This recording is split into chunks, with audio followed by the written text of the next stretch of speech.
is a message that was originally written by Jenny, it looks like maybe Kaufman. And Linda had said that she's a sister to Rachel Rivers, who had written the sermon last week, that we heard last week about gratitude. And Jenny is Swedenborgian, and she has a job preaching at a Methodist church. And I was talking with Jean Graver about, here we're Swedenborgian church, but we take messages no matter what religion, because all religions are of value, and all of these messages are very important to all of us.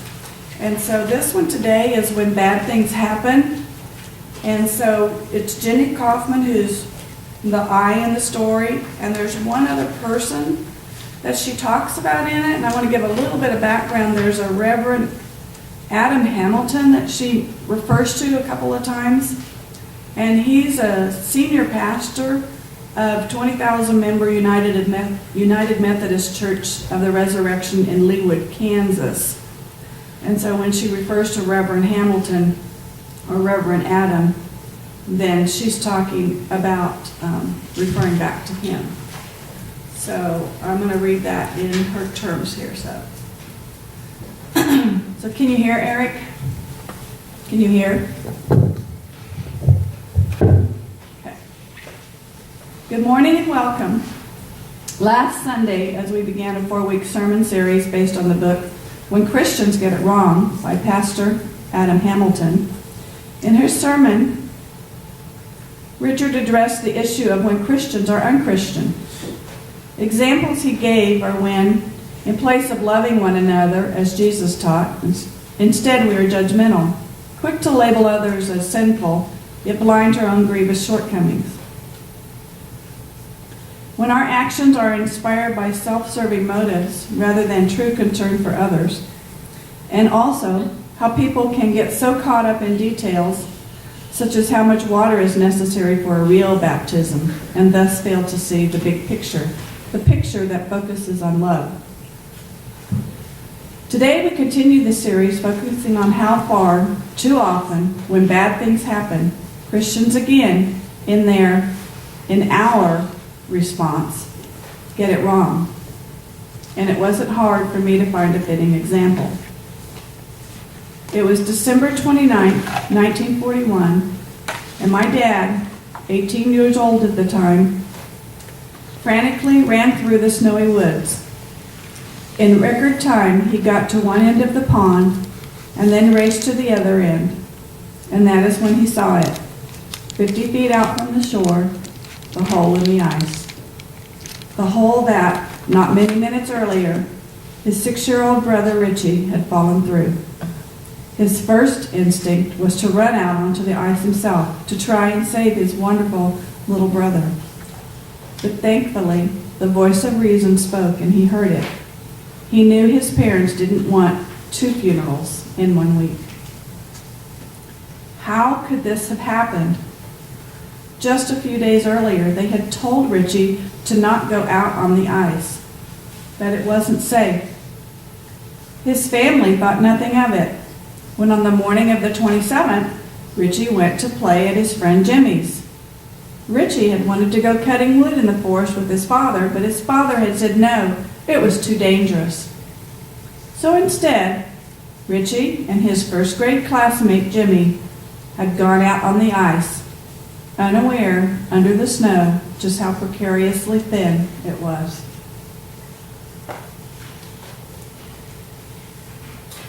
My dad, some 72 years later, continues to label this the worst experience of his life.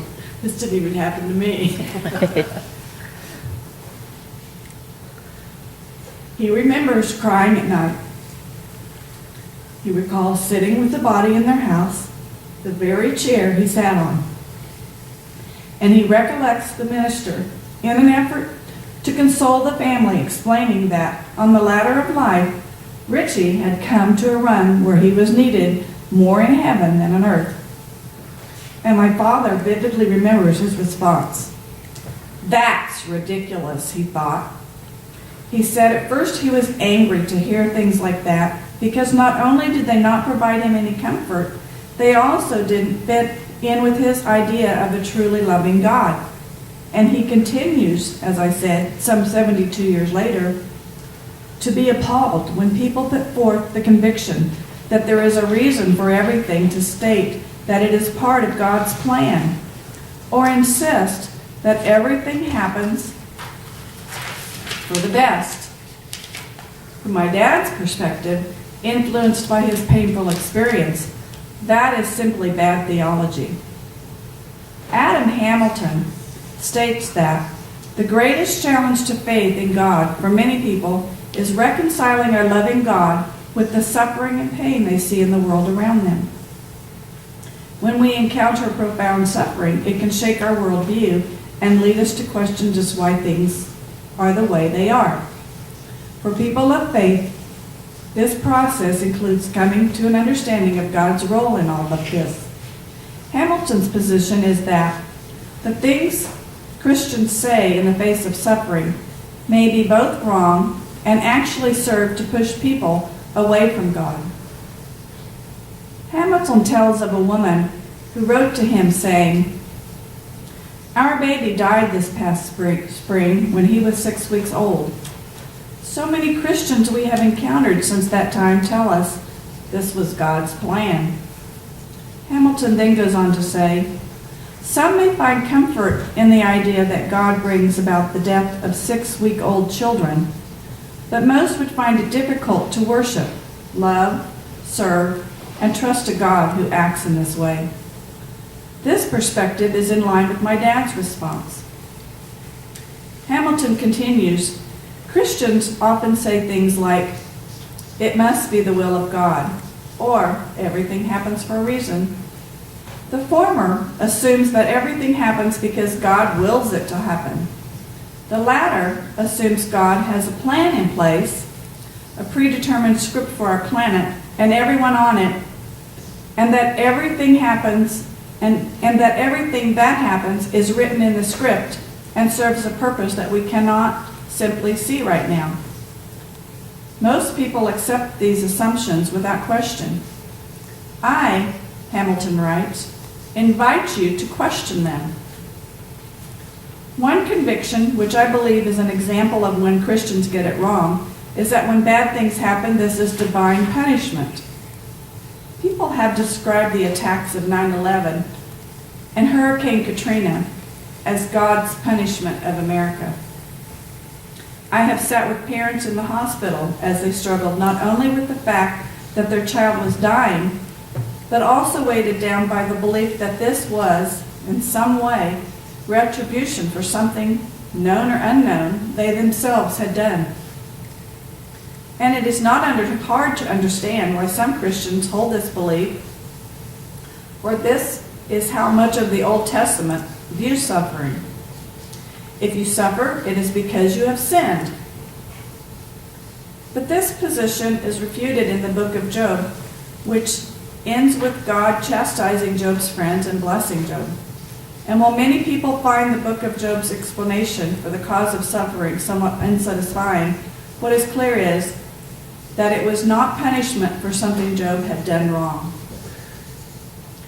Personally, I am uncomfortable with this position because, from my perspective, not only does it fly in the face of the concepts of mercy and grace, which I have experienced in my relationship with God, but it also smacks of incredible spiritual arrogance. Grace and mercy aside, my understanding of God is that God is so much bigger, so much wiser, so much more loving than anything our finite little minds can fathom, that I don't believe we are in a position to say what God does, let alone why God might do it.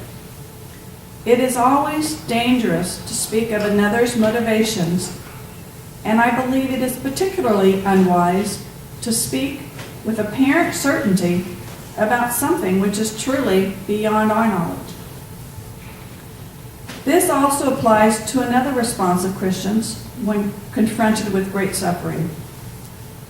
That while we may not understand it, it is part of God's plan. That whatever happened was God's will.